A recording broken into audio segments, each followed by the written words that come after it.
پہلے تو ابو محمد جولانی تھا نا. تو احمد شرح کی جو ہم اہل حدیث سپورٹ کرتے ہیں, حمایت کرتے ہیں, اس چیز کا ان کو دکھ ہے کہ بشار جیسے فرعون کے خلاف اس نے جد و جہد کی ہے. اس وقت ایران رشیا کو جو ایئر سپیس دے کے شام کے اوپر بمباری کرتا تھا. صدام کو کس نے پھانسی کے اوپر لٹکوایا. لیبیا کے اندر جو آپ اگر زمینی حقائق کو دیکھیں گے تو مسلمان امت اور ایران کا نقطۂ نظر فرق تھا. ایران نے حوثی باغی تیار کیے. اس جنگ سے پہلے اگر آپ بات کریں گے کہ سعودیہ کے اڈے وہ اس جنگ کی بات ہے. حوثی باغی کون ہے؟ ایران کی پراکسی. ٹھیک. حزب اللہ کون ہے؟ ایران کی پراکسی. زینبیون کون ہے؟ ایران کی پراکسی. فاطمیون کون ہے جو یہاں سے جا کے لڑتے رہے ہیں. تو یہ پراکسی وار ایران کی بھی جو ہے یہ درست نہیں تھی. لیکن میں کہتا ہوں پھر بھی کلمہ گو مسلمان کے تحت ہم ان کے ساتھ تھے. عرب ممالک ان کے ساتھ کھڑا ہونا چاہتے تھے لیکن انہوں نے اس موقع کو گنوا دیا. اس ٹائم ایران کی اسرائیل کے اوپر حملے 15% ہیں اور اسلامی ممالک کے اوپر 85% ہیں. آپ کو نہیں یقین, آپ تحقیق کر لیں. اگر میں اس بارے میں غلط ہوں تو میرا آ کے گربان پکڑ. بالکل ٹھیک ہے, اللہ تعالیٰ خیر کرے. مجھے یہ بتائیے گا ایران میں جو ابھی جنگ چل رہی ہے اس کو آپ جہاد کہیں گے؟ ایران جو دفاعی کوئی مسلمان جو اپنے دفاع میں جنگ لڑتا ہے وہ جہاد ہوتا ہے. جو ایران اپنے دفاع میں جنگ لڑا وہ جہاد ہے. ٹھیک ہو گیا. اچھا, کیا پاکستان کی فوج جو ہے وہ اس میں ابھی کردار ادا کیا کر رہی ہے اس میں؟ ابھی تو آپ نے بتایا کہ وہ سعودی عرب بھی گئے اور پورے لباس میں یہ سمجھتا ہوں پاکستانی فوج نے جو خارجہ پالیسی کے میدان میں جو فتوحات حاصل کیا, حالانکہ یہ سپہ سالار کا مینڈیٹ بھی نہیں ہوتا, لیکن انہوں نے سفارتی محاذ کے اوپر سب سے جو بہترین کامیابی حاصل کی ہے کہ سعودی عرب بھی ان کو خراج تحسین پیش کر رہا ہے اور ایران بھی کر رہا ہے. اور اصل میں بنیادی طور پہ آپ یہ حقیقت مانیں گے, ٹسل جو ایران اور سعودی عرب کی ہے اس وقت اس میں واحد رکاوٹ آرمی چیف ہیں, اور وہ ابھی تک اس جنگ کو جو اگنیشن یعنی انیشیٹ ہی نہیں ہونے دے رہے. لیکن سعودیہ کو یہ پیغام دے رہے ہیں ہم آپ کے ساتھ ہیں, لیکن آپ کی مہربانی ہم ایران کو سمجھا رہے ہیں. اور ایران کی طرف سے کچھ معذرت والے بیانات بھی شروع میں آئے تھے کہ ہم ان حملوں کی مذمت کرتے ہیں, اور اب آرمی چیف صاحب نے ان کو پیغام دیا ہوا ہے کہ آپ کھل کے ان حملوں کی مذمت کریں اور آپ کہہ دیں کہ آج کے بعد ہم ان کے اوپر حملے نہیں کریں گے. تو دیکھیں یہ ایک آبویس بات ہے, اگر آپ ان کے اوپر حملے کریں گے وہ آپ کے ساتھ نہیں کھڑے ہوں. ٹھیک. اگر آپ ان کے اوپر حملے نہیں کریں گے تو آپ کے ساتھ کھڑے ہونے کے لیے تیار ہے. ٹھیک ہے. تو اس وقت آرمی چیف صاحب کا بھی یہی موقف ہے کہ ایران اپنا ٹارگٹ اسرائیل کو کرے تو پوری امت مسلمہ اس کے ساتھ کھڑی ہوگی. لیکن ڈونلڈ ٹرمپ کے بھی بیان MBS کے بارے میں بڑے عجیب و غریب ریمارکس دیے انہوں نے, اور انہوں نے بڑی نازیبا گفتگو استعمال کی. اس کا آپ کو آئیڈیا ہے؟ عبدالحی بھائی, میں آپ سے اس بارے میں ایک سوال پوچھتا ہوں جی, کہ جس وقت ڈونلڈ ٹرمپ کے ساتھ محمد بن سلمان کے اچھے تعلقات تھے, ہاتھ بھی پکڑتے تھے, انہوں نے بتایا. میں بتاتا ہوں, جس وقت اچھے تعلقات تھے اس وقت بھی ہدف تنقید محمد بن سلمان تھے MBS سے.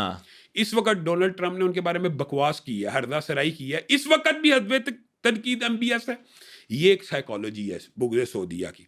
میں اصل میں کیا ہونا چاہیے تھا, اگر آپ اس موقف کے حامی ہیں تو اس موقف کے بات سمجھیں. میں جو بات کہنا چاہتا ہوں شاید میں ابلاغ کر پایا کہ نہیں. اگر MBS کی سعودی عرب کی ٹرمپ کے ساتھ دوستی بری ہے تو پھر دشمنی اچھی ہے نا. دشمنی اچھی ہے obviously. تو اب ڈونلڈ ٹرمپ کے بیان کے اوپر MBS کو خراج تحسین پیش کرنا چاہیے تھا کہ اب بھی MBS کو گالیاں نکالنی چاہیے. نہیں obviously خراج تحسین. اب میں نے سمجھانے میں کہا کہ اگر وہ اس سے دوستی کرے تب بھی وہ گالیاں کھائے. اب وہ اس کے نرگے میں نہیں آیا. وہ کہتے ہیں اس وار میں بھی سپورٹ کیا. ابھی اس نرگے میں اصل میں بات بتاتا ہوں ہوا کیا ہے. MBS کے بارے میں بھی ٹرمپ کا بھی یہی خیال تھا اور پوری دنیا کا یہی خیال تھا اور ساری دنیا کہ MBS نوجوان ہے اور وہ ایک دلیر لیڈر ہے, وہ فوراً ایران کے اوپر حملہ کرے گا. اچھا, یہ بات یاد رکھیں, ٹرمپ کا بھی یہی خیال تھا کہ وہ عربوں کو اس جنگ میں گھسیٹ لائے گا. ایران اور عرب لڑیں گے, میرا اسلحہ بکے گا, بلے بلے معیشت کامیاب ہوگی. محمد بن سلمان کی حکمت عملی, تدبر اور صبر نے اس جنگ کو ابھی تک وہاں تک نہیں پہنچایا جو ٹرمپ چاہتا ہے. اس وجہ سے وہ بکواس بازی پہ اتر آیا. ٹھیک. اب اس بکواس بازی کے اوپر MBS کے ساتھ کھڑا ہونا چاہیے کہ ٹرمپ کے ساتھ؟ obviously MBS کے ساتھ. اب تب بھی MBS کے مخالف تھے, اب بھی MBS کے مخالف ہے. تو اس کا مطلب ہے آپ کو بغض سعودیہ ہے. لیکن عربوں نے بھی یہ کیوں ابھی بھی بغض سعودیہ ہے نا. بالکل ٹھیک کہہ رہے ہیں, عربوں نے بھی یہ کیوں کیا کہ اپنی حفاظت کے لیے انہی کو پیسے دیتے رہے. اچھا مجھے ایک بات بتائیں, اب تو انہوں نے پاکستان کے ساتھ دفاعی معاہدہ کیا. اب کیا عربوں کی قطر, یہ سارے ممالک جو ہیں یہ ان کو پیسے دیتے رہے نا, یہ بات تو یہ اس چیز کی آپ کو علم ہے نا. ایک جو کچھ سفارتی باتیں ہوتی ہیں نا وہ کئی دفعہ عوامی رائے سے بہت زیادہ مختلف ہوتی ہیں. نہیں یہ تو سمپل بات ہے, ایک دیتے رہے ہیں, پیسے دیتے رہے ہیں کہ اپنے دفاعی معاہدے پہلے ان کے ساتھ تھے, اب پاکستان کی طرف موڑے ہیں نا, تو پاکستان کے ساتھ دفاعی معاہدے کی بھی تکلیف ہوگی امریکہ کو. جن کو پیسے دیے انہوں نے حملہ کر دیا نا, یہ بھی تو مانیے نا. یہ ان کے اوپر تو نہیں کیا, میں یہ کہہ رہا ہوں ان کے اوپر بھی کر سکتے ہیں, لیکن میں یہ کہہ رہا ہوں کہ ہو سکتا ہے یہ بھی تکلیف ہو کہ سعودیہ نے پاکستان کے ساتھ دفاعی معاہدہ کیوں کیا, اور ایم بی ایس نے جرت کا مظاہرہ کرتے ہوئے آپ کو پتا ہے یوکرین کے صدر کو بھی بلا لیا, اس کے ساتھ بھی کوئی ڈرون ٹیکنالوجی کا معاہدہ کیا. تو یہ تکلیف تو امریکہ کو ہو رہی ہے کہ ہمارا جو گاہک ہے یا معیشت ہے اس کے حاصل, تو ان باتوں پہ تو خراج تحسین پیش کرنا چاہیے. تو ان باتوں کے اوپر بھی ایم بی ایس کی مخالفت, یعنی آپ نے صرف سعودی عرب کی مخالفت کرنی ہے.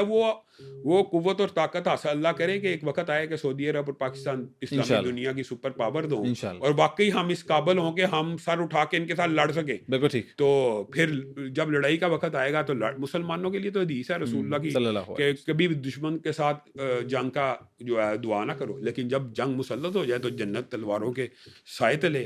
تو وہ تو اللہ کے فضل سے انڈیا کے ساتھ بھی جب جنگ ہوئی ہے تو وہ جو مودی کی بنیان مرصوص ہم الحمدللہ نہیں, اس کے اندر مودی کا جو بیان ہے وہ انسان کو کتنا خوش کرتا فرحت میں کہ ہم نے تو ان کے ٹھکانوں پہ حملہ کیا, اس نے ہم پہ ہی حملہ کر دیا. تو ہمارے پاس اس وقت ایک ایسا سپاہ سالار اور لیڈر موجود ہے جس کے اندر یہ جرت ہے کہ وہ انڈیا کو جواب دے سکتا ہے. اور خان صاحب کے دور میں تو یہ حالات یہ تھے, وہ ابھی نندن کا جب طیارہ آیا اٹیک ہوئے تو خان صاحب نے پارلیمنٹ میں کھڑے ہو کے کہا اب میں انڈیا پہ حملہ کر دوں, تو اس نے تو کر کے دکھا دیا اور دیکھ بھی لیا حال. ہاں الحمدللہ. اچھا وہ آپ نے اس بات پہ عمران خان کی بات بھی بیچ میں کر دی, تو مجھے بتائیے پچھلے دنوں آپ نے ویڈیو بھی کی ہے ان کے بیٹے کے خلاف, لیکن وہ تو بیٹے کے خلاف نہیں, قاسم خان صاحب نے ایک بیان دیا ہے, وہ تو کہتے ہیں کہ وہ انہوں نے یہ بات ہی نہیں کی. ہاں اب یہ دیکھیں, یہ میں آپ سے پوچھتا ہوں, یہ یہاں پہ پی ٹی آئی کی عقل کا آپ فیصلہ کریں کہ قاسم خان کے ٹویٹر ہینڈل کے اوپر وہ بیان موجود ہے. میں نے وہاں سے سنا, میں تو سنی سنائی بات پہ ویسے یقین نہیں کرتا, میں نے اس کے ٹویٹر ہینڈل پہ اپنے کانوں سے بیان سنا, اسی کے ٹویٹر ہینڈل سے ویڈیو کٹ کر کے لگائی ہے. اچھا.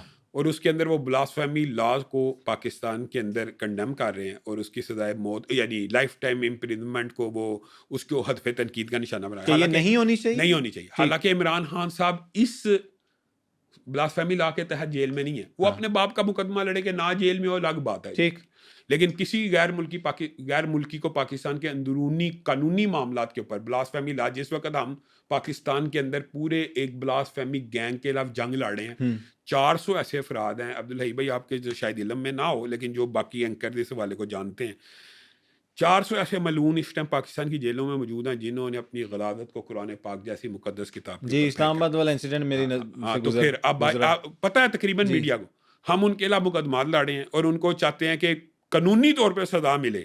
کوئی شخص قانون, آپ وہ ویڈیو دیکھ کے ہو سکتا ہے آپ اتنے مشتعل ہو کے میں ہاتھ سے مار دوں, لیکن ہم چاہتے ہیں قانونی طور پہ. تو ایسے موقع کے اوپر جس وقت ہماری یہ جنگ باقاعدہ ایک بہت بڑی لبرل اور ہماری اسلامی سوچ کے لوگوں کے درمیان جاری ہے, اور آپ کو پتا اس کے کردار کیا کیا ہیں, ایک دن وہ ویڈیو بناتے ہیں, ایک دن وہ ویڈیو ہماری طرف سے ویڈیو جاتی ہے. تو ایسے موقع کے اوپر عمران خان کے بیٹے کا بلاسفیمی لا کے ہدف تنقید کا نشانہ بنانا, یہ ایسی بات ہے کہ اس کے بارے میں میں نے پی ٹی آئی کے 2 سینئر ترین رہنما اہل حدیث ہیں, ان کو کال کی, میں نے کہا آپ کی مہربانی آپ ایک لائن کی ٹویٹ کر دیں کہ قاسم خان کے ہم اس بیان سے بری ذمہ اور یہ پی ٹی آئی کا موقف نہیں. اچھا. انہوں نے کہا علامہ صاحب ہے کیڑی گل ہے, ابھی مکر جائیں گے کہ کیا ہی نہیں, جو بات آپ نے کی ہے. اچھا. یہ ان کی پارٹی کی سائیکالوجی ہے. آپ بات سمجھیں, ہوا یہ تھا کہ کوئی پاکستان کی گورنمنٹ نے بھی کہہ دیا کہ قاسم خان نے یہ کہا, اور وہ اس نے نہیں تھا کہا ہوا, حقیقت میں, لیکن بلاسفیمی لا کے بارے میں کہا ہوا ہے. ٹھیک. تو بنیادی طور کے اوپر بلاسفیمی لا کے اوپر میرا موقف ہے کہ قاسم خان صاحب کو حق نہیں ہے ایسے سینسیٹیو ایشوز کے اوپر وہ بات کرے. تو یہ ویڈیو بنائی ہے, تو اس کے اوپر ظاہر ہے پی ٹی آئی والے بھی اس ٹائم جو ہے ایرانی جو شیعہ لابی ہے, آپ کو پتا پرو عمران خان بھی پرو کچھ ایران تھے, اور وحدت المسلمین کے جو راجہ ناصر عباس صاحب ہیں اس ٹائم ان کی پارٹی کی طرف سے سینیٹر ہیں. اچھا. تو اس ٹائم پی ٹی آئی اور ان کا پیج ایک ہوا ہوا. اچھا صحیح. یہ مجھے بتائیے گا, بالکل آپ نے بڑے اچھے طریقے سے ایکسپلین کیے چیزوں کو, ہم آگے چلتے ہیں کہ کیا پاکستان اسلامک ریاست ہے؟ جی بے شک پاکستان ایک اسلامی ریاست ہے, اور اگر اس بات کو ہم نہیں مانیں گے تو ہماری فکر اور سوچ خارجی ہوگی. تو پھر یہاں پر آپ دیکھ رہے ہیں کہ عام شراب بک رہی ہے, ڈرگس بک رہی ہیں, تو یہ ہونی چاہیے. اچھا مجھے اور اس کے لیے ایز مذہبی پیشوا آپ نے کیا کردار ادا کیا؟ عبدالحی بھائی میں آپ سے ایک سوال پوچھتا ہوں. یہ دیکھیں نا, اس کو کہتے ہیں خلط مبس. ایک بندہ, آپ مسلمان ہیں, میں مسلمان ہوں, اگر آپ سے یا میں آپ نے جو بات کی میں صرف وہی بات کروں کہ شراب پی لیتے ہیں, اس کے بعد آپ مسلمان ہیں کہ نہیں؟ مسلمان ہے. اب آپ بات خود سمجھیے.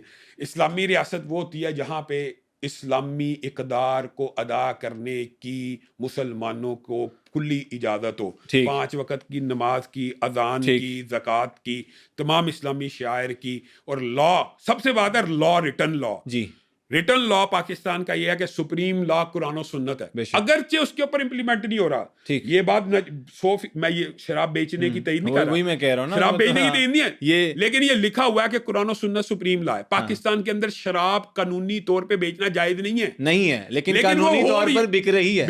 اب بات سمجھ رہے ہیں, اور گورنمنٹ اس کا ٹیکس لیتی ہے. اب بک رہی ہے, تو اس سے یہ نہیں ہوگا کہ یہ ریاست غیر اسلامی, یہ عمل غیر اسلامی. لیکن اس پہ کبھی آپ نے تنقید کی ہے مذہبی پیشوا؟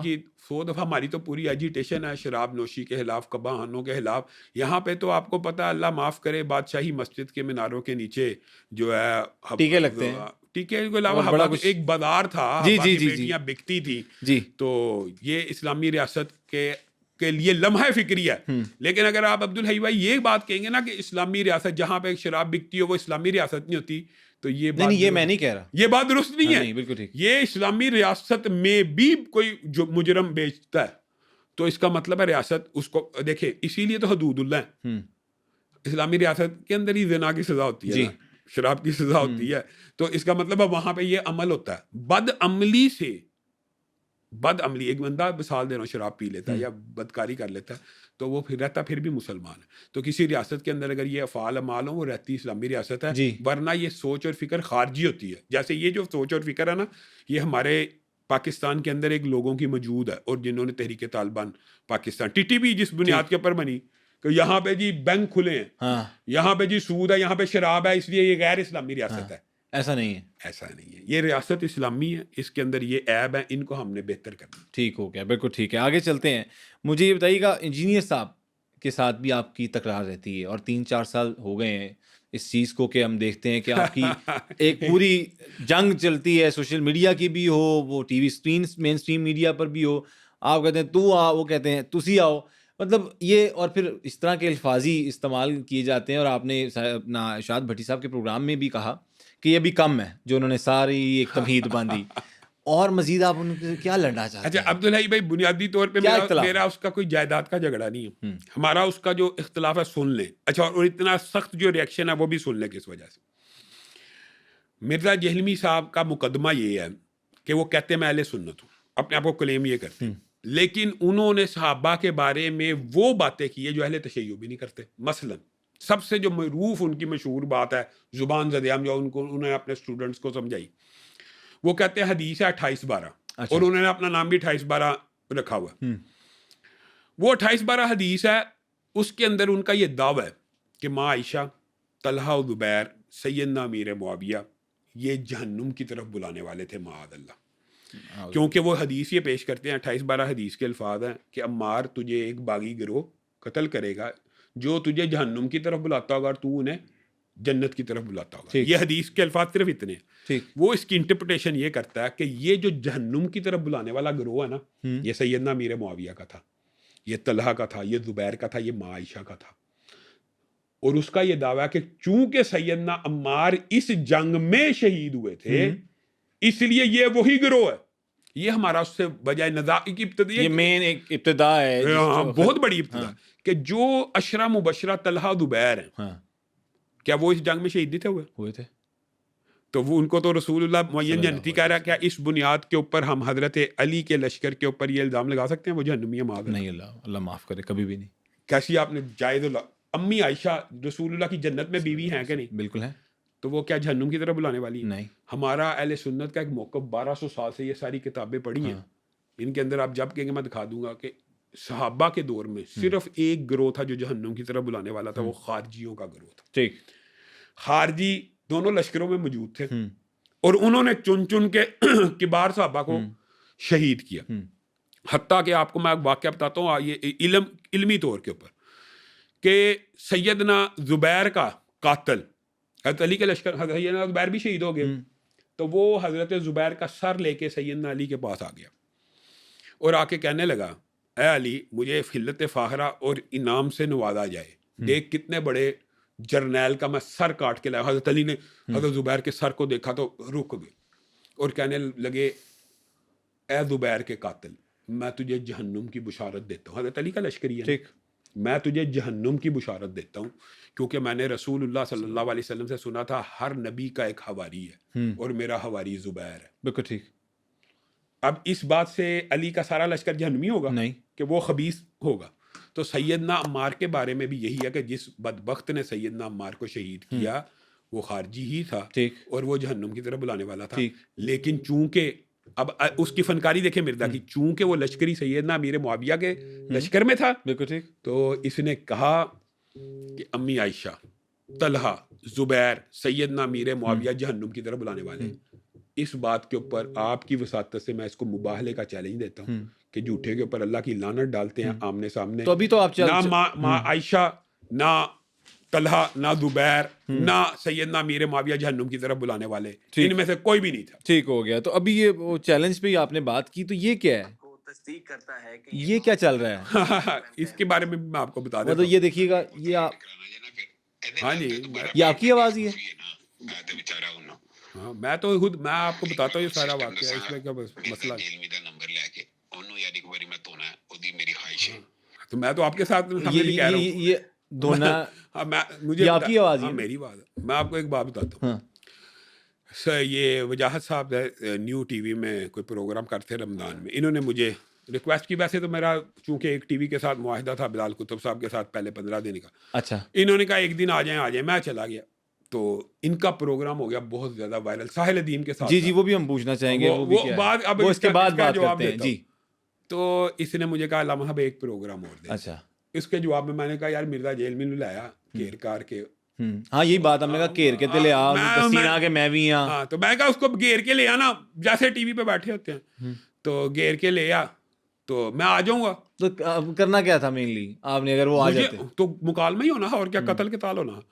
اچھا اگلی بات سنیں، جو جھوٹ ہے اصل میں بات یہ صحافتی بددیانتی اور بد اخلاقی آگے سنیں۔ اچھا، آپ میرے سے کتنی دیر سے رابطہ کر رہے ہیں؟ ٹائم دے دیں، 20-25 دن ہو گئے ہیں۔ آج ٹائم مل گیا تو آپ 14ویں دن کہتے ہیں کہ شام صاحب بھاگ گئے مجھے انٹرویو دینے سے، یہ جائز بات ہے؟ نہیں اوبیسلی نہیں، آپ کے پاس مصروفیت ہوگی، کوئی نہ کوئی معاملات ہوں گے۔ اچھا آپ بات سنیں، اب یہ آپ نے شکر ہے جواب دے دیا عدل کے تحت۔ اب اس بدبخت کی بات سنیں، اس کذاب کی۔ میں نے کہا گھیر کر کے لایا، ان لمیٹڈ ٹائم ہے۔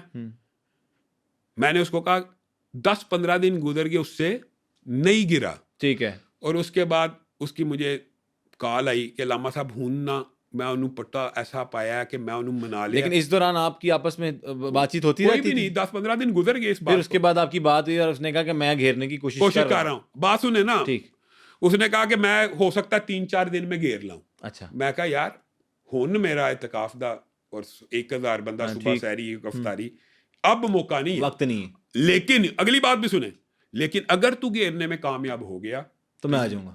نہیں، یہ 3 بندے ہیں، ان میں سے کوئی میرا نمائندہ آ جائے گا۔ اچھا، اب 22ویں-23ویں رمضان کی بات ہے، اب دیکھیں تاکراتیں چل رہی ہیں۔ اب جھوٹے پہ اللہ کی لعنت سنیں کہ عصر کا ٹائم ہے، میں وہی سوال جواب کی نشست جو سینکڑوں بندوں کے ساتھ چل رہی ہے، مجھے ایک بندہ اس میں سے اٹھ کے کہتا ہے کہ آج تو آپ کا ٹائم تھا، اسی ٹائم ہوتا ہے 4 بجے اور اسی ٹائم ہماری اثر ہوتی تھی۔ آپ کا کوآرڈینیٹر آپ کو کہتا ہے کہ آج آپ کا کوآرڈینیٹر نہیں، ایک نمازی تھا، اچھا، آج آپ کا ٹائم تھا نیو ٹی وی پہ۔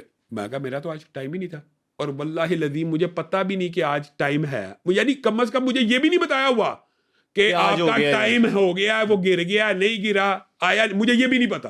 مجھے وہ تب پتہ لگا جب نمازی مجھے سامنے کہہ رہا کہ آج آپ کا ٹائم تھا۔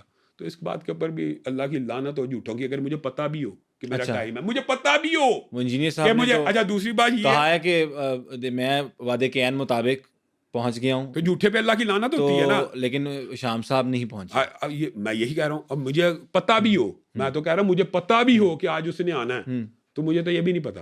اور دوسری بات یہ ہے، پھر یہ بھی سنیں، اس کو 14-15 رمضان میں نے ان بندوں کے نمبر بھی دے دیے تھے کہ اگر اس کو گھیرنے میں کامیاب ہو گئے تو ان بندوں کو لے جانا۔ اب آپ بیٹھے ہوئے، رمضان گزر گیا، زندگی تو ختم نہیں نہ ہوئی، ایسے ہی ابھی بھی مرزا بھی زندہ ہے، میں بھی زندہ ہوں، اللہ تعالیٰ آپ دونوں کو سلامت رکھے۔ وہ بھی اور وہ بھی نمائندے بھی زندہ ہیں. ہاں ہم تو دعا گو ہیں کہ بات سنیں اصل بات یہ ہے کہ یہ ایک بندہ جس کا ایک کیریئر ریکارڈ ہو کہ وہ مفرور ہے اور وہ چھپا ہوا ہے. چیلنج کیا طارق مسعود بیچارہ کراچی سے چل کے آ گیا, کنڈی نہیں کھولی. چیلنج کیا حنیف قریشی بیچارہ پنڈی سے چل کے آ گیا, کنڈی نہیں کھولی. کہ اتوار کا دن دیتے ہوں میں, اب سب کو پتہ ہے. بات سنیں بات ہو یار, یہ تو بہانے بازی ہے, تو اس کے بعد زندگی ختم ہو جاتی ہے, اس کے بعد اگلی اتوار نہیں ہو سکتی. ابو یحییٰ گیا کنڈی نہیں کھولی. جو بندہ ہر جگہ سے بگوڑا ہو اور وہ یہ دعویٰ کرے کہ اب میں سامنا کرنے کے لیے تیار ہوں, پہلے وہ ساری زندگی مقدمہ کرتا ہے میں نے مناظرہ نہیں کرنا, یہ نہیں کرنا, پھر اس نے یہ دعویٰ کیا اب حالیہ کہ ٹھیک ہے وہ مجھے لکھ کے دے دیں کہ جی یہ میرے نمائندے ہیں, ہاں جی تو ان کی شکست ہے, مکتبہ فکر اہل حدیث کی شکست ہے. آپ بیٹھے ہوئے ہیں نا, میں آپ کو لکھ کے دیتا ہوں حالی پیپر پہ, اچھا جی, نمائندے کے سامنے بیٹھ جائے, میں دستخط کر دیتا ہوں. چلیں جی ہم نا ان سے لکھوا لیتے ہیں شاہ صاحب سے, یہ پین بھی دئیے گا.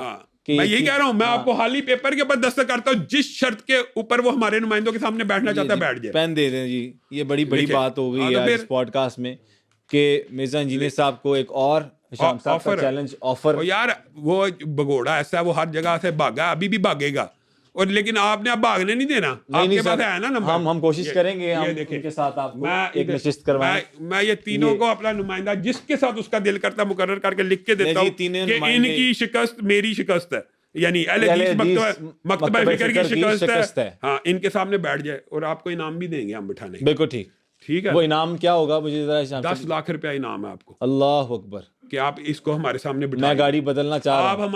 آپ اس بگوڑے کو, اس چوہے کو بل سے نکال لیں تو 10 لاکھ روپے. اللہ اکبر. یہ علماء کے سامنے یہ آپ بھی قابل احترام ہیں, دیکھیں میں وہ بھی قابل احترام ہے. آپ یہ شرط جو شرائط ہے, یہ حالی پیپر کے اوپر میں نے دستخط کی ہے, جو شرائط ہے ہمیں منظور ہے. اور اگلی بات بھی کرتا ہوں, یہ تو میرے نمائندے. اچھا یہ بات آپ کے لیے تو نہیں ہوگی, یہ میری آفر 3 سال سے موجود ہے, تو پھر بھی بندہ آ کے اتنا بڑا بلنڈر ٹی وی کے اوپر مارے, اس کو خود شرم کرنی چاہیے. اگلی بات بھی تو آپ نے اس پہ کوئی اپنا اقدام کیا کہ یار یہ کیا ہو رہا ہے؟ آپ نے کال نہیں کی نجی ٹی وی کے صحافی کو؟ مجھے ایک بات بتائیں کہ ہم ان کاموں کے, اب آپ کو خود پتا ہے وہ تو ایک بیچارے کے پاس کوئی ٹائم نہیں ہے.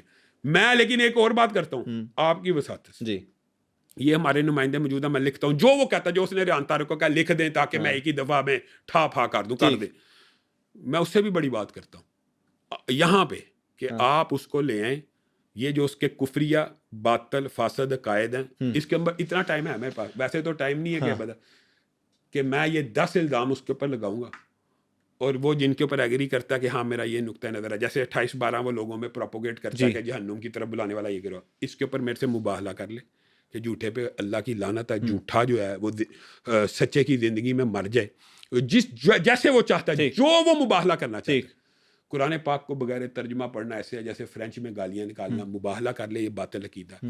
اور یہ جو خاص طور پہ توہین رسالت کے جس مقدمے میں پکڑا گیا تھا, اور یہ جو آپ اس کو ملزم کہتے ہیں کئی دفعہ میڈیا, یہ اصل میں مجرم ہے.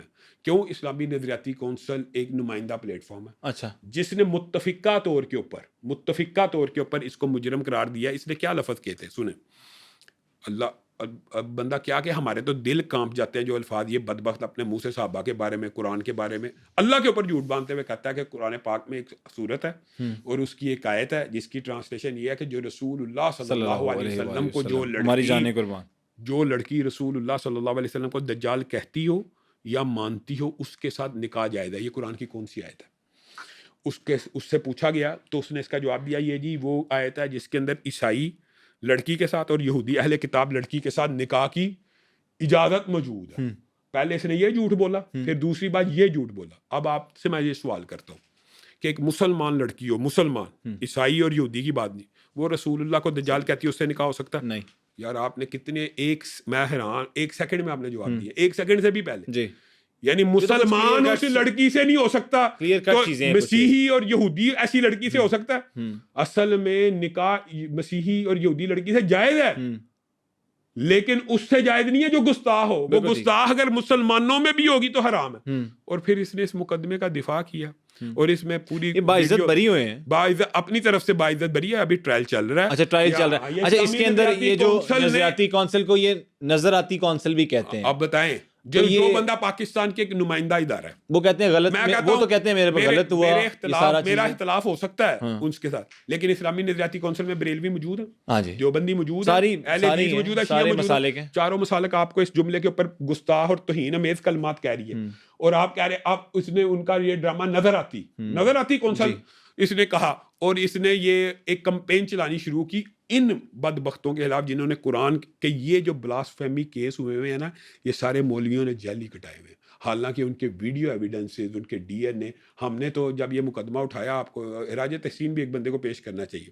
ملک احمد خان صاحب اسپیکر ہیں جی, میں نے مقدمہ اٹھایا کہ اللہ کے لیے یہ جو ایویڈنس ہے, کیسر راجہ صاحب نے جی, ہم نے کہ یہ جو ایویڈنس ہے اس کو سیو کر لیا جائے, اچھا اللہ کے لیے ان قرآنوں کی تکسیل کر کے ان کو دفن کر دیا جائے. یہ غلاظت میں لپٹے ہوئے ابھی تک پڑے, آپ ایویڈنس ریکارڈ نہیں کرتے. اب یہ ایسا بدبخت ہے, یہ کہتا ہے کہ یہ سارے مقدمے جعلی ہیں, بلاسفیمی کو قانون کو میں پاکستان سے ختم کرنا چاہتا ہوں. کس وجہ ہے کہ تیرے اوپر ہوا ہے. سب سے زیادہ مقدمے جعلی توہین کے اہل حدیثوں کے اوپر ہوئے ہیں. آج تک میں نے کہا کہ یہ قانون ختم کیا جائے, قانون کا غلط استعمال ہو سکتا ہے, لیکن اس کا یہ مطلب نہیں ہے اس قانون کو ختم کر دیا جائے. بالکل ٹھیک, قانون غلط استعمال ہوتا ہے, سب سے زیادہ اہل حدیثوں کے اوپر ہوتا ہے. ابھی فیصل آباد کے اندر ہماری ایک اہل حدیث عورت ہے, عالم ہے, اس نے نورانی قاعدے کے بوسیدہ اور نورانی قاعدہ نہیں ہوتا, جی جی, حامیم عین سین کاف لکھا ہوا ہے, اس کو جلایا تو اس کے اوپر توہین قرآن کا مقدمہ. جعلی ہوتے ہیں مانتے. تو آر پی او فیصل آباد سے بھی گزارش ہے کہ اس مقدمے کو بھی خارج کیا جائے, لیکن میں یہ کہتا ہوں کہ اس نے اپنے ذاتی مقدمے کی خاطر پورے گستاخوں کو بری کرنا چاہتا ہے, اور جو آپ کے سامنے ہمارے سامنے یہی مقدمہ پیش کرتا ہے نا کہ میرے پر جعلی لگی ہے. یہ تو اسلامی نظریاتی کونسل کا متفقہ فیصلہ ہے کہ یہ تو جھوٹ بول رہا ہے. اور اچھا پھر مسیحی, اگر آپ کہتے ہیں, ابھی آپ کو سنا دیتا ہوں, مسیحی جو پادری ہیں, ہاں جی, انہوں نے کہا کہ ہم لوگ یہ نہیں کہتے, یہ میں نے ساری چیزیں دیکھی, تو پھر ہمارا یہ عقیدہ ہی نہیں ہے. تو ڈائریکٹ یہ بات میڈیا پہ بھی آئی کہ ہمارے عقائد ہے ہی نہیں, اور ہم نے کبھی یہ نہیں کہا. یہ چیز اچھا, یہ اپنی ضد پہ ایسا قائم ہے, اس نے کہا کہ یہودی کہتے ہیں کہ رسول اللہ صلی اللہ علیہ وسلم کل کے چھوکرے, بتائیں کس یہودی نے کب کہا ہے. ان باتوں کے اوپر میں براہ راست مباحلے کے لیے حاضر ہوں, اور اگر یہ مکالمہ کرنا چاہتا ہے تو اس کو مکالمے اور مناظرے کے آداب کا عبدالحی بھائی پتہ ہونا چاہیے. مناظرہ مکالمہ ایسے ہوتا ہے. ویسے عبدالحی بھائی آپ کو جو آفر دیا وہ قائم ہے, وہ قائم کس طرح یہ بھی سنیں, جی جی, آن لائن بھی قائم ہے. اچھا, یہ نہیں کہ لیکن اصولی طور پہ اصول مناظرہ ہوتا ہے آمنے سامنے. جی جی, کیونکہ وہ میڈیا کا obviously کوئی چیز خراب ہو جائے, یہ چلا گیا, لیکن اس کو اپنے آپ بھاگنے نہیں دینا. میں کوشش کرتا ہوں جی, ہماری ریکویسٹ ہوگی کہ یہ سارے معاملات کو ختم کیا جائے. ہم اس پوڈ کاسٹ کے توسط سے یہ کہتے ہیں کہ یہ سارے جو مسئلے ہیں نا, یہ مجھے نہیں لگتا ایز مذہبی پیشوا, مطلب یہ ہم یوتھ اس سے کیا سیکھتی ہے, ہر بندے کی اپنی اپنی کمیونٹی تو ضرور بن سکتی ہے. یوتھ اس سے کیا سیکھ رہی ہے, صحابہ کو گالیاں دینا؟ نہیں, اللہ معاف کرے, وہی کہہ رہا ہوں کہ یوتھ ہماری پوری اوور آل میں بات کر رہا ہوں, تمام مذہبی پیشوا. آپ جائیں, آپ اس سے ایک سوال کریں, آپ کے پاس کیا ڈگری ہے, وہ کہے گا میرے پاس کوئی ڈگری, وہ میں نے کر لی ہے. اچھا, مجھے نہیں لم, لیکن میں آپ کو بتاتا ہوں, میں نے کیا ہے, انہوں نے کہا میں نے سارا, وہ ہمارے جو پاپا جانی ہیں وہ بھی 8ویں فیل ہی ہیں, انہوں نے تو اس بات پہ جواب بھی دیا. اور وہ سارے وہ انی ولو آیا کی آیت پیش کرے گا کہ جناب میرے پاس یہ سند ہے. حالانکہ جو حدیث کی انٹرپریٹیشن ہے وہ یہ ہے کہ یہ جو قرآن کی آیات ہیں ان کو آگے حفظ کر کے پہنچانا, جی, اور رسول اللہ کی حدیث کو آگے پہنچانا, اس کا مطلب یہ نہیں کہ اپنے افکار و اعمال بھی, وہ اجازت علماء دین کو ہی ہوتی ہے. اور مجھے تو یہ دکھ ہوتا ہے یار, یہ آپس کی بات ہے کہ ہم ڈاکٹر سے لیتے ہیں دوائی, ہم نقشہ آرکیٹیکٹ سے بنواتے ہیں, صرف دین ہی اتنا کمزور ہے کہ جو میں وہی کہہ رہا ہوں کہ مینلی ہمیں اوور آل ہی جس طرف ہم لگ گئے ہیں, ہر بندے نے اپنی اپنی کمیونٹی اور ایک پبلک بنا لی ہے. بہرحال ایک ایسی قوم بنائی ہے جو آپ کو پتہ ہی ہے, وہ آپ کے بارے میں اب یہ کہتے ہیں, اور یہ ایک دوسرے کے بارے میں کہتے ہیں, ہم یہی کہہ رہے ہیں, میرے بارے میں کہہ دیں, لیکن آپ انالیسس کریں کہ اہل حدیث اسکول آف تھاٹ کے جو نوجوان ہیں وہ کیا کسی کے بارے میں ایسی میمز یا ٹرولنگ یا کوئی ایسی گھٹیا اور گری ہوئی حرکتیں کرتے ہیں, آپ خود انالیسس کریں. ٹھیک, چلیں, یہ بڑی اچھی طریقے سے ایکسپلین کیا, اور ہم جو ہے نا کوشش کریں گے کہ ان سے رابطہ کریں, اور یہ مناظرے کی جو آپ کی آفر ہے یہ, کیونکہ اوبیسلی ہم کوشش یہی کرتے ہیں کہ ایک دوسرے کے ساتھ جوڑ کے بٹھایا جائے, بلکہ ہمارا یہ کام نہیں ہے ایز میڈیا پرسن کہ ہم آپس میں لڑوائیں, ہم کوشش کریں گے کہ آپ کی صلح بھی ہو. یار یہ لوگ اتنے جھوٹے ہیں, اب میں اپنی کیا مزید کہوں, میں نے تو آج تک, آپ کو پتہ 20 سال میں میڈیا کے اوپر آج تک کسی اینکر کو یہ بھی نہیں کہا کہ کون آ رہا ہے کون نہیں, وہ جو بھی آتا ہم ان کے ساتھ بیٹھ کے مکالمہ کرتے ہیں. یہ بیچارے کے بیچارے کے ہاتھ بندر کے ہاتھ ماچس پہلی دفعہ ٹی وی پہ آیا, تو اس نے اپنے آپ کو ہائپ کریٹ کرنے کی وجہ سے یہ سارا, مجھے تو کوئی اعتراض بھی نہیں ہوتا, مجھے جب کوئی اینکر بناتا ہے, آپ مثال دے رہے ہیں, مجھے بلائیں, مجھے آپ بتائیں بھی نہ کہ کون آ رہا ہے, مجھے کوئی اعتراض ہے؟ اوبویسلی نہیں, کوئی ہونا بھی نہیں چاہیے. تو کوئی مسئلہ. اچھا, نیو ٹی وی پہ ہی آپ کا ایک مسئلہ ہوتا ہے, ایک لڑائی ہوتی ہے ساحل ادیم کے ساتھ, اور پھر تھوڑے عرصے بعد آپ ساحل ادیم کے ساتھ بڑی طریقے سے بیٹھتے ہیں, پورے ایک دوسرے کے ساتھ گپ لگتی ہے, آپ اور وہ نکل کے پھر بکواس شروع کر دیتا ہے. یہ اگلی ایپیسوڈ یہ میں نہیں کہوں گا, یہ میں نہیں کہوں گا. اچھا یہ کیا چکر ہے, یہ سن لیں. یہ آپ کو وائرل ہونے کا شوق تو نہیں پڑ گیا؟ وائرل تو میرے خیال میں مجھے تو کوئی ضرورت نہیں ہے وائرل ہونے کی, جتنا انہوں نے مجھے وائرل کرنا ہے اللہ کے فضل سے مجھے تو یعنی تحدیث نعمت ہی سمجھ لیں, مجھے تو وائرل ہونے کی قطعاً ضرورت نہیں. میں تو چھپاتا میں تو چاہتا ہوں, میں میڈیا کو اکثر اوائڈ کرتا ہوں, تو جب ٹائم ہو پھر دے بھی دیتا ہوں. تو بنیادی طور پہ ساحل ادیب صاحب کا یہ آپ اندازہ لگے بلنڈر آپ نے سوال کر لیا, تو میں کہہ رہا ہوں وہ ابھی تک ان کو گدے کا پتہ نہیں لگ سکا کہ گدا حلال ہے. اچھا بات سنیں, میں آپ کو یہ بڑی ایک آپ نے اس کے آپ نے ان کا ہاتھ پکڑ لیا, تو میں تو یہ ویٹ کر رہا تھا دیکھ کے, میں نے کہا یہ نہ ہو کہیں یہاں پہ لڑائی پڑ جائے, کیونکہ میں عبدالعزیز بھائی میں آپ کو مجھے بھی ڈر لگتا ہے, گارڈز آپ کے بڑے ٹرین ہیں مجھے پتا ہے. ایک علمی بات آپ کو میں کہنا چاہتا ہوں, بڑی دلچسپ ہے یہ, مجھے بعد میں سمجھ آئی کیسے.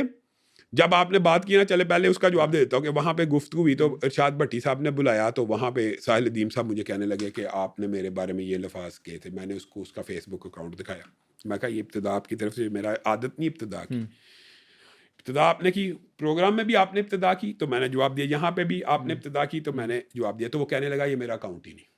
اچھا, واللہ عالم سچ بولا جھوٹ بولا. تو میں نے کہا یار اگر آپ کا اکاؤنٹ نہیں ہے تو میں اس موقف سے رجوع کرتا ہوں. تو اس وقت وہ بڑے تہذیب اور تمیز کے ساتھ انہوں نے پورا پروگرام میرے ساتھ گزارا. اچھا, جیسے ہی وہ گھر پہنچے انہوں نے پھر ویڈیو چڑھا دی. یہ بات ہوتی ہے کہ جو چپیڑ انسان کو گھر جا کے, جو چپیڑ انسان کو گھر جا کے یاد آئے وہ اپنے منہ پہ مارنی چاہیے. انہوں نے پوڈ کاسٹ کے اندر وہ نقطہ نہیں اٹھا سکے, گھر جا کے کہنے شروع ہو گیا وابیو او اہل حدیثو اے دسو کہ جہاں پہ اڈے ہوں کسی مسلم ممالک میں کسی غیر ملکیوں کے تو وہ کافر ملک بن جاتا ہے. میں نے اس کو کہا, میں نے پھر تقریر میں اس کو جواب میں کہا میری بات سن, یہ جو تیرا اصول اگر مان لیا جائے تو ایران نے رشیا کو اڈے نہیں تھے دیے شام کے خلاف. پھر دوسری بات اس نے جو کیا بڑی دلچسپ ہے, ابھی آپ حیران رہ جائیں گے, ابھی بھی اس کے ذہن میں ایک کنفیوژن. وہ کہتا ہے علامہ صاحب کو بیولوجی کا کوئی ایوارڈ ملنا چاہیے کہ علامہ صاحب نے گھریلو اور جنگلی گدے میں جو فرق بتایا. اب آپ نے بات سمجھ نہیں ہے, یہ علمیہ تھوڑی سی آپ کو سمجھ آئی. اس بے وقوف کو آج تک یہ سمجھ آئی ہے کہ گھریلو گدھا وہ گدھا ہوتا ہے جس کو جنگل سے پکڑ کے گھر لے آؤ تو گھریلو بن جائے. اچھا, اس کو آج تک یہ سمجھ آئی. جیسے اس نے یہ قیاس کیا کہاں سے, بھینسے سے, کہ بھینسا گھر آ جائے تو گھریلو بھینس بن جائے, جنگلی گھوڑا گھر, کوئی بھی چیز گھر پہ آ جائے تو وہ گھریلو ہو جاتا ہے. حالانکہ 1200 سال سے اس کو ضرورت ہے, ایوارڈ اس کو ملنا چاہیے تحقیق کا کہ یہ ساری کتب پڑھی ہیں. حمار الوحشی جو ہوتا ہے نا وہ زیبرے کو کہتے ہیں. گھریلو گدھا اور جنگلی گدھے کا یہ فرق نہیں ہے, جنگل والا اور گھر والا. جنگلی گدھا کہتے ہی زیبرے کو ہے, جیسے بکر الوحشی ہوتا ہے نا وہ کہتے ہیں جنگلی گائے نہیں ہے, وہ نیل گائے ہے. جو جنگلی گائے ہے نا یہ نہیں کہ یہ گائے جنگل میں چلی گئی تو جنگلی گائے, وہ نیل گائے کو جنگلی گائے کہا جاتا ہے. سمجھ گئے نا, ولڈر بیسٹ کو جنگلی گائے کہا جاتا ہے. تو اسی طرح عربی لینگویج میں اس کو جنگلی گدھا زیبرے کو کہا جاتا ہے. ابھی بھی آج کے دن تک بھی اس کو یہ فرق سمجھ نہیں آ رہا, اور کہہ رہا ہے یہ علامہ صاحب نے نئی تحقیق پیش کی ہے, ان کو بیولوجی کا ایوارڈ دینا چاہیے. اچھا, زیبرا جو ہوتا ہے وہ جنگلی گدھا. جب آپ باہر نکلے, کتاب کھولنے, جب یہ ساری لڑائی ہوگی, جب آپ باہر نکلے, آپ کا موڈ کیا تھا اس ٹائم پہ؟ کوئی یہ تو نہیں آپ غصے میں تو نہیں تھے؟ میں تو یقین ماننے رتی برابر غصے میں نہیں تھا, ایزی ہو گئے تھے, لیکن اس ٹائم آپ نے ان کا ہاتھ جب پکڑا تو یہ ویسے نا میرا عادت ہے کچھ بے تکلفانہ انداز کی. یہ وہ تو نہیں تھا کہ وہ ہاتھ پکڑ کے ایسی والی بات نہیں, یہ تو بالکل نہیں, یہ تو ایک نیچرل جو ریاکشن ہے کہ یار میری بات بھی سن لے. اچھا میری گل سن لے, ورنہ میں تن دستا آیا تے نہیں سی, ہم سب دس دیو سانوں علامہ صاحب ہے گل نہ کرو. نہیں یہ نہیں تھی. اس نے جو اصل بات یہ ہے کہ وہ جو پورٹرے کرنے کی کوشش کرتا وہ ہوا نہیں. میں تو ابھی میں اس کو کیا کہوں کہ وہ وہاں پہ پوڈ کاسٹ کے اندر بھی 2-3 جگہ میں نے ان کو ٹوکا اور اصلاح کی. اس نے ایک ویڈیو بنائی عبدالحی بھائی, اور ادھر بھی پوڈ کاسٹ کے اندر کہنا شروع ہو گیا اللہ ہمارا ملازم نہیں ہے کہ اللہ ہمیں یہ دے دو تو وہ دے دے. میں نے کہا اپنی اصلاح کرے. یعنی یہ جو انداز ہے یہ کہاں پہ ہے؟ اللہ تعالیٰ کہتا ہے ادعونی اجیب دعوت الداعی اذا دعان, مجھ سے مانگو میں دوں گا. وہ کہتا ہے یہ نہیں ہے. بس اس طرح کے ان کے افکار و نظریات ہیں, وہ چونکہ یہاں موجود نہیں ہے. ٹھیک ہے, میں نے ان سے یہ پوچھا کہ آپ کو اگر ڈونلڈ ٹرمپ دعوت پہ لائے گا تو آپ جائیں گے؟ انہوں نے اسٹیٹ اوے کہا میں کبھی نہیں جاؤں گا. ان کو ویسے بلائے گا بھی نہیں جتنی ان کی کنٹریبیوشن ہے معاشرے کے لیے. اچھا, وہ انہوں نے کہا, انہوں نے اپنا موقف دیا کہ جو ہمارے بچوں پہ مظالم اور یہ سارے فلسطین غزہ پہ جس نے سارے سپورٹ میں رہا ہے اچھا مجھے تو میں اس کے ناشتے اگر یہ دیکھیں یہ ان کا علمی لیول ہے، یہودیوں کے ساتھ رسول اللہ نے جنگیں لڑی ہیں، بالکل لڑی ہیں، خیبر ہوا، بالکل قتل قتال ہوا. چلے میں اس سے بھی بڑی مثال دیتا ہوں، پہلے یہ بتاتا ہوں، رسول اللہ نے آخر میں یہودی عورت کی دعوت قبول کی ہے، اسی گوشت کو کھایا زہر والے. یہ جہلا کا طبقہ ہے، ان کو یہی نہیں پتا. اور اگلی بات، فرعون نے بچوں کو ذبح کیا تھا، سینکڑوں ہزاروں لاکھوں. تو اللہ تعالیٰ نے کیا کہا تھا موسیٰ اور ہارون کو، جاؤ فرعون کے پاس، فقولا لہو قولا لینا، ٹھیک، اس کے ساتھ جا کے گفتگو کرو، اور نرم انداز میں گفتگو کرنا، کس کے ساتھ؟ انا ربکم الاعلی کا دعویٰ کرنے والے. تو یہ ان کو یہی نہیں پتا کہ تبلیغ دین، ابلاغ دین کے لیے ویسے بھی یہ بات تو میں نے بھٹی صاحب کے پروگرام میں بھی بتا دی تھی، جیسے یہ علماء کی کانفرنس ہوتی ہے ایسے صحافیوں کی بھی ہوتی ہے، ایسے ڈاکٹروں کی بھی ہوتی ہے، ایسے فزسٹ کی بھی ہوتی ہے، اور ہر شعبے کا بندہ اپنی متعلقہ کانفرنس اٹینڈ کرتا ہے. جب تک آپ کے امریکہ کے ساتھ سفارتی تعلقات ہیں آپ مجھے نہیں روک سکتے. جب آپ کہیں کہ ٹھیک ہے وہاں سے ہم نے اس کے ساتھ تعلقات بائیکاٹ کیا ہوا ہے، تب ہمارا جانا جائز اچھا نہیں ہے. یہ والا جو ایک سین آخری میں اس پہ اس کو اینڈ کرتے ہیں، اس کو لمبا کھینچنے کی کیا ضرورت ہے. جب آپ نے اس نے ساحل ادیم صاحب نے یہ کہا نا کہ وہ آپ تھے، تو ان کو ویسے پہلے پتہ نہیں تھا کہ وہ بھی، یہ آپ ان سے پوچھ لیں، اتنا بڑا جھوٹ اور بلنڈر انہوں نے ایکٹنگ کرنے کی کوشش کی، میرے ساتھ تیاری کر کے آئے ہوئے تھے، اور ان کا یہ پری پلان تھا. یہ بھی بتاؤ، پروگرام بڑا بہترین جا رہا تھا اور جا رہا، اچانک اس نے یہ پری پلانڈ اس کا موٹو تھا، لیکن مجھے کیا اعتراض ہے، میں ہی تھا میں ہی تھا، لیکن اس نے جو ایکٹنگ کیا اس کو ایکسٹرا نمبر ملنے چاہیے. وہ یہ شو کر رہا، اس کو بھی پتا لگا ہے، اچھا جبکہ وہ پوری ریسرچ کر کے وہ تو ہاں ٹویٹ بھی بتایا، پکچر بھی. آپ بتائیں، اب ایک بات بتائیں یار، اتنا بڑا بلنڈر ہو سکتا ہے کہ وہ یہ شو کر رہا کہ مجھے ابھی بیٹھے بیٹھے پتا لگا، اور ساتھ ہی ٹویٹ کا والا دے رہا ہے. وہی میں کہنا چاہ رہا ہوں کہ ہمیں کوشش یہ کرنی چاہیے کہ ہمیں جو یوتھ کے لیے جو ہمارے اسلام نے ہمیں جس طرح سے احکامات دیے ہیں کہ کس طرح سے ہماری جو نئی نسل ہے اس کو دین کا بتانا چاہیے، ہمیں وہ کام کرنے چاہیے. علامہ صاحب ہم تھوڑا سا پرسنل لائف کی طرف بھی آتے ہیں ماشاء اللہ، اور اس سے پہلے لیکن میرا ایک سوال ہے، آپ کے والد صاحب کے اوپر جو ایک اٹیک کیا گیا اور پھر ان کو شہید کیا گیا جلسے کے دوران، کیا مسئلہ تھا، کیا پرابلم تھی، وہ تھوڑا سا لوگوں کو بتائیے گا. بنیادی طور کے اوپر ابو جان کی کتابیں تھیں فرق باطلہ کے اوپر، جیسے قادیانیت کے اوپر، اسماعیلیت، شیعہ و سنہ، شیعہ و اہل بیت، اور یہ وہ ان کو تھریٹ وہاں سے بھی موجود تھے. دوسری بات ہے وہ ضیاء اللہ کی بھی ویسے اپوزیشن کرتے تھے، اچھا، لیکن صحیح بات یہی ہے کہ وہی ایرانی پراکسیز نے اس کے اندر ان کو شہید کیا. اور ہمیں تو پولیس اور اداروں نے یہی پیغام دیا کہ یہ فلاں فلاں بندہ ہے، انجینئرنگ یونیورسٹی سے یہاں سے بم آیا، یہ وہ، انہوں نے یہ ہیڈ منی کلیم کرنے کے لیے ایران چلے گئے، جو ہم تک خبر پہنچی. جی، تو یہ بنیادی طور پہ وہاں سے ہی کام ہوا تھا. ظاہر ہے وہ پاکستان کا پہلا فرقہ وارانہ آپ سمجھ لیں کہ دھماکہ تھا، بم بلاسٹ کی ابتدا پاکستان میں وہاں سے ہوئی تھی، تو پری پلانڈ اور پلانٹڈ بم تھا. وہ کون نکلا، مطلب مجرم کون نکلا؟ تو وہ مجرم بقول اداروں ایجنسیوں کے تو وہ ایرانی ہی تھے، ایرانی تھے. اور یہ پھر اس بندے کا کیا ابھی تک تصور نہیں، وہ ایران چلا گیا تھا، وہ ایران بھگا دیا گیا تھا اور وہ پاکستان سے فرار ہو گیا. اس کا نام تصور نقوی تھا. اچھا، یعنی جس کو اداروں نے، جس کو آپ کو جو انفارم کیا، اداروں نے کہا تھا کہ اس بندے نے انجینئرنگ یونیورسٹی کا طالب علم تھا، ان 4-5 طالب علموں نے یہ بم بنایا، یہاں انسٹال کیا ایران باغ. اور یہ پہلا حملہ تھا، یہ پاکستان کا پہلا ٹائم بم بلاسٹ تھا. اوکے.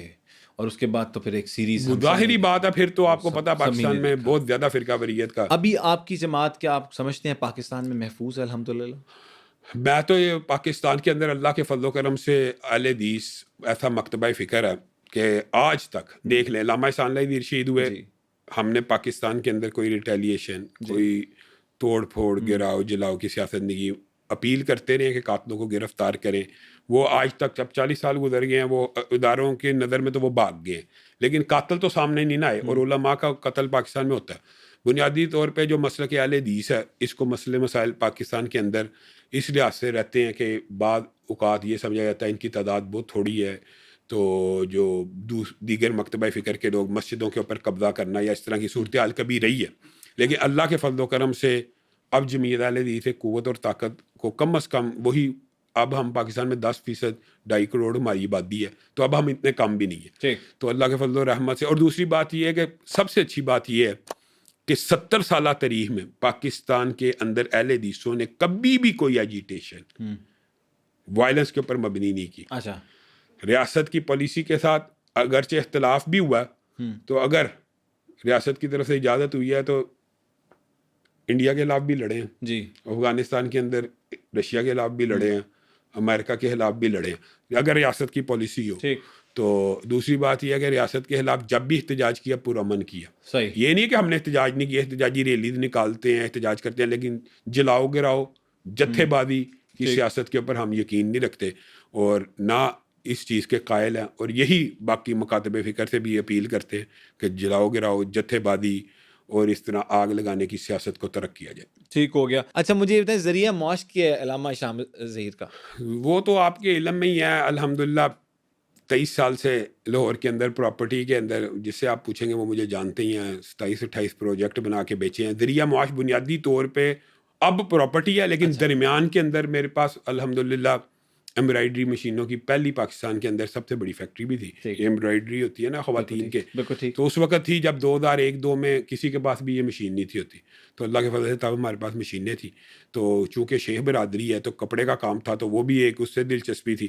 لیکن پھر اس تجارت کو چھوڑ کے 2013 تک کیا, 2001 سے لے کے اس کو پھر 2013 میں وائنڈ اپ کر کے خالصتاً صرف پراپرٹی کے کام میں. اس کے اندر کچھ انسان کو ٹائم زیادہ مل جاتا ہے, یعنی اپنی اوپر ہوتا ہے ڈیپینڈ کرنا کہ جا کے کوئی سودا خریدنا, بنانا, بیچنا. اس کے اندر فیکٹری کے اندر انسان بہت زیادہ باؤنڈ ہوتا ہے لیبر کے اوپر. 24/7 اس کا فون بھی سننا پڑتا ہے. ٹھیک کہہ رہے ہیں. اب مجھے یہ بتائیے گا کہ آپ ایک جماعت چلا رہے ہیں, ایک آپ کے بھائی کی بھی جماعت ہے, تو یہ کیا بھائیوں میں یہ کیا چکر ہے کہ دونوں نے الگ الگ جماعت کیوں بنائی, اس کی کیا وجہ ہے؟ بنیادی طور کے اوپر یہ جو جمعیت اہل حدیث پاکستان ہے, اس کے بانی علامہ احسان اللہ دیر شہید تھے, اور اس لیگیسی کو جو بڑے بھائی ہیں انہوں نے 2006 سے لے کر 2018 تک چلایا. اس کے بعد ساجد میر صاحب کے ساتھ صلح ہوگی تو انہوں نے جمعیت اہل حدیث کو ضم کر دیا تھا. تو جمعیت اہل حدیث کو پھر میں نے 2022 میں دوبارہ بحال کیا. تو جمعیت اہل حدیث کی سیاست سے انہوں نے یعنی کنارہ کشی اختیار کر لی ہے. ہر بندے کا اپنا رائٹ ہوتا ہے کہ وہ ان کی اپنا سوچ و فکر ہے. وہ ایک الحمدللہ دینی تبلیغی اور سیاسی جماعت انہوں نے بنائی ہے قرآن و سنہ موومنٹ کے نام سے. اچھا. یعنی وہ مسلکی نام کی بجائے انہوں نے اس کو وسیع اپنے طور پہ سمجھا ہوگا کہ جو وہ بہتر سمجھتے ہیں. لیکن چونکہ یہ آپس میں آپ کے اختلافات تو نہیں جماعتوں کے, مطلب کہ ان کی جماعت الگ ہے, میری جماعت الگ ہے, اختلاف کیا اور کیا اختلاف, یہی لوگوں کے لیے بہت بڑا اختلاف ہے جیسے آپ کے نظر میں ہے. تو جمعیت اہل حدیث جو مسلک اہل حدیث کی جو نمائندہ جماعت کے طور پہ یا اس مسلک کی نمائندگی کے لیے میں نے اس کو اختیار کیا. یعنی میری سوچ فکر آپ یہ سمجھ لیں کہ مجھے اس کو آن کرنے میں کوئی وہ ہچکچاہٹ نہیں ہے کہ میں مکتبہ فکر اہل حدیث کا نمائندہ ہو سکتا. وہ یہ قرآن و سنت بھی ہوتا تو مکتبہ اہل حدیث ہی ہے. تو لیکن بات یہ ہے وہ بہتر سمجھتے ہیں کہ انہوں نے اس راستے کو اختیار کیا, میں نے اپنے والد صاحب کی جماعت کو لے کے چلا. ورنہ وہ بھی اس جماعت کے تقریباً 12 سال تک اس جماعت میں کام کرتے رہے ہیں, لیکن اب الگ ہو گئے, الگ کر لیے. اچھا آپ نے علامہ صاحب گاڑیاں کتنی رکھی ہوئی ہیں؟ میرے پاس الحمدللہ 2 گاڑیاں. اور وہ کون کون سی ہے؟ ایک ٹویوٹا کرولا اور ایک کیا سورینٹو. اچھا کوئی لینڈ کروزر وغیرہ نہیں آپ کو شوق؟ انشاءاللہ لے لیں گے وہ بھی. تو سعودیہ میں بھی کہا جاتا ہے کہ کوئی کنسٹرکشن کے بزنسز ہیں آپ لوگوں کے. وہ تو ابھی سبیل جو ہے وہ وہاں پہ بنا رہا ہے کمپنی. ابھی تک ہم نے وہاں پہ کنسٹرکشن نہیں کی. اچھا. سعودیہ میں ابھی تک نہیں کی, لیکن آگے مستقبل میں ارادہ ہے. بھانجا اصل میں ڈاکٹر سبیل اکرام. فیملی کی ظاہر زیادہ انویسٹمنٹیں مشترکہ ہوتی ہیں, تو انشاءاللہ اگر سعودی عرب میں کوئی پروجیکٹ بنانے کا ارادہ ہوگا تو دنیا کو پتہ لگے گا, اس کو آن کریں گے. یعنی آن دی ریکارڈ ہوگا, کوئی ڈھکا چھپا نہیں ہوگا. ظاہر بیچنا نہیں ہے. ٹھیک ہے, obviously مارکیٹنگ آپ کی ویسی تو پھر مارکیٹنگ ہوتی ہے تو آپ کے سامنے وہ سر عام بیچ رہا ہے, کوئی چھپ چھپا کے تو نہیں بیچ رہا. بالکل ٹھیک کہہ رہے ہیں. تو علامہ صاحب آپ کو ویسے فارغ ٹائم میں کیا شوق ہے, مطلب کیا اپنی ایکٹیویٹی رکھی ہوئی ہے؟ فارغ ٹائم اول تو ملتا نہیں ہے کیونکہ بہت زیادہ ایک دیکھیں مطالعہ ایک مسلسل جاب ہے. جب جس بندے نے جمعہ پڑھانا ہے وہ ایک جمعہ بھی ریپیٹ نہیں کر سکتا پرانا. ٹھیک. نیا سے نیا مطالعہ کرنا ہوتا ہے. پھر اس کے بعد ایک پولیٹیکل جماعت بنائی ہوئی ہے اور وہ مذہبی جماعت بھی ہے. اس کے سارے پھر کاروبار کرنا ہے, پھر جو اپنے کاروبار کے لیے بھی اسپیشل ایک ٹائم ریکوائرڈ ہوتا ہے. تو میں تو بہت زیادہ مشکل میں مینیج کرتا ہوں. یعنی ہفتے میں 7 دن ہوتے ہیں تو ایسے لگتا ہے جیسے ایک دن میں گزر گئے. تو ٹائم کے پیچھے بھاگنے والی سچویشن ہوتی ہے. آپ جیسے دوستوں کو بھی ڈیل کرنا ہوتا ہے، پھر اس کے علاوہ فیملی کی شادیاں ہوتی ہیں، ملنا پھر ملانا۔ اچانک فون آ جائے کوئی کارکن کا کہ جنازہ ہے، کوئی اچانک مسئلہ پڑ جاتا ہے تھانے کورٹ کچہری کا، تو یہ ایک بڑا مشکل کام ہوتا ہے، بہت مشکل اور بہت ٹف جاب ہے. لوگ یہ سمجھتے ہیں کہ یا شہرت ہو گئی ہے یا دولت آ گئی ہے تو یہ آسان ہوتا ہے، یہ ایک بڑا ٹف جاب ہوتی ہے، ٹھیک. اور ہر وقت ٹائم کے پیچھے بھاگنا ہوتا ہے. اور اس میں سب سے زیادہ جو ہوتا ہے نا وہ رشتہ داروں کی ناراضگیاں ہوتی ہیں کہ آپ کو کیا بتاؤں کہ بڑے بڑے قریبی رشتہ داروں کی کئی دفعہ شادی اٹینڈ نہیں ہو پاتی، صرف جماعتی جلسوں کی مصروفیات کی وجہ سے ایکٹیویٹی، وہ پھر ناراضگیاں بھی ہوتی ہے. اور دوسری جو سب سے بڑی بات ہوتی ہے نا جو لوگوں کو شاید اس ایکٹیویٹی میں پتا ہے، نیند ڈسٹرب ہوتی ہے، نیند نہیں انسان کی پوری ہوتی ہے. میں کئی دفعہ سوچتا تھا، میں جب چھوٹا تھا نا، میں اسمبلی میں دیکھتا تھا یار یہ اسمبلی کے ممبر اسمبلی میں بیٹھ کے سو رہے ہیں. اب اندازہ ہوتا ہے کہ وہ کیوں سو رہے ہیں، کیونکہ نیند نہیں پوری ہوتی، نیند پوری کرنے کا موقع ہی نہیں ملتا. تو جو سب سے بڑی لگژری ہے، پکچر لگا دیتے ہیں کہ دیکھیں قوم کے نمائندے سوئے ہوئے. ہاں یہ جو بات ہے نا، یہ لوگوں کو اصل صورت کا نہیں پتا. لیکن میں آپ کو بتاتا ہوں، آپ نے پوچھا نا، تو سب سے بڑی جو لگژری ہے نا، وہ ایسے لگتا ہے جیسے سونے کا اگر ٹائم مل جائے تو یہ سب سے بڑی لگژری، سب سے بڑی لگژری آپ کے لیے بھی نیند کا پورا ہونا ہے. اچھا مجھے یہ بتائیں، بچپن میں بھی آپ کا دین کی طرف یہی رجوع تھا یا ایک رجحان ہوتا ہے نا کہ یار میرا شوق ہے، یا اب یہ پھر بنیادی طور پہ چونکہ فیملی ہی مذہبی تھی، گھرانہ ہی مذہبی تھا، میرے دادا نے اپنے بچوں کو عالم بنانے کا ارادہ کیا. مذہبی گھرانوں کو جانتا ہوں بٹ بچے ان کے بڑے ہاں لیکن چونکہ بس یہ بھی اللہ کی طرف سے ہوتا ہے، تو اللہ کے وجہ سے مذہبی سوچ فکر شروع سے تھی. لیکن یہ ضرور تھا ذہن میں کہ جو عصری علوم ہے، دینی تعلیم کے ساتھ ساتھ ان کو بھی حاصل کرنا ہے. وہ جب دور تھا نا 2000 کا، ظاہر ہے ماسٹر میس کمیونیکیشن میں پنجاب یونیورسٹی میں داخلہ لیا نا، تو اس دور میں نا میرا رول نمبر 1 تھا پی ایچ ڈی میں، ایم اے اسلامیات کے ڈپارٹمنٹ میں. اچھا. لیکن وہ دور تھا ایم اے کرنے کا، تو ایم اے کا شوق چرایا، 1 کیا 2 کیا 3 کیا 4 کیا، اس کے پیچھے پڑ گیا، LLB کر لیا.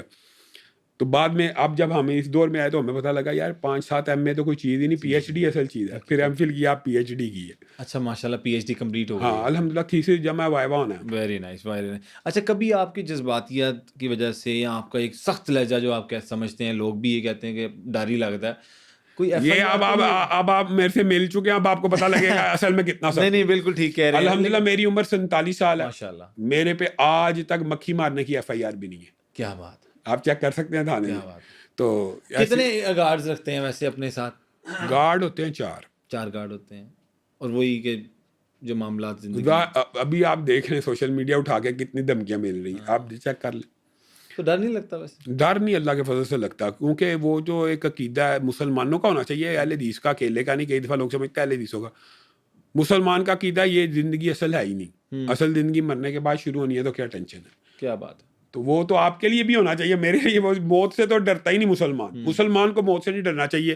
اور اگر موت کا ڈر ہو، اسی کو وہن نامی بیماری کہتے ہیں. یہی رسول اللہ نے کہا تھا کہ ایک دن آئے گا کہ جیسے قومیں تم پہ ایسے ٹوٹ پڑیں گی جیسے بھوکے دسترخوان پہ ٹوٹ پڑیں گے. تو صحابہ بڑے حیران ہوئے، انہوں نے کہا ہم اتنے بھی نہیں ہوں گے، یعنی 313 ہی تھے نا.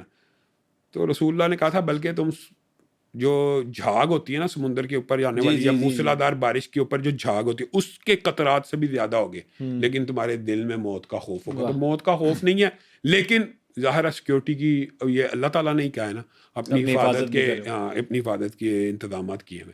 علامہ صاحب آخری سوال، زندگی میں 47 سال کی عمر میں کوئی ریگریٹ، دل میں کوئی بوجھ، کوئی ایک چیز کی خواہش کہ یار یہ ہو جاتا؟ بس یہ تو آپ کسی بھی عالم دین یا طالب علم سے، میں تو طالب علم ہی اس کو سمجھتا ہوں. نہیں سارے سمجھنا بھی چاہیے سر. طالب علم جو ہوتا ہے نا، وہ اس کی زندگی میں ایک ہی ریگریٹ ہوتا ہے کہ کاش میں مزید دین کی تعلیم حاصل کر لیتا، کاش میں مزید دین کو پڑھ لیتا، کیونکہ اصل علم وہی ہے جو اللہ اور اس کے رسول نے بیان کیا.